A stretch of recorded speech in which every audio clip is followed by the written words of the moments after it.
How to send Google Form link to WhatsApp in mobile. Hello guys, this is Atticus and welcome back to another tutorial video. In today's video, I'll teach you guys how you can send Google Form link to WhatsApp in your mobile. So without any further ado, let's dive right into it. First step, open up your Google Form. So this is my Google Form right here, and I have actually already published this. So after you've published your Google Form, what you can do is you can tap on this option right here that looks like a share button. So right here you can see I've already published it. Anyone with the link can simply come and fill out the form. So right here you will see this copy link option. If you tap on copy link, you can shorten the link as well. Then copy your link like this. So now you can manually just head over your publish option, your WhatsApp, and then share this.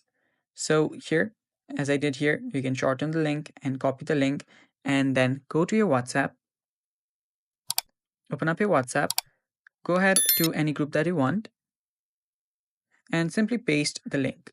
Then tap on send, and that way you can send your Google Form link to your WhatsApp. And yeah, it's basically that simple. And that's all for today's video as well. Thanks for watching. Stay tuned for more, and bye bye.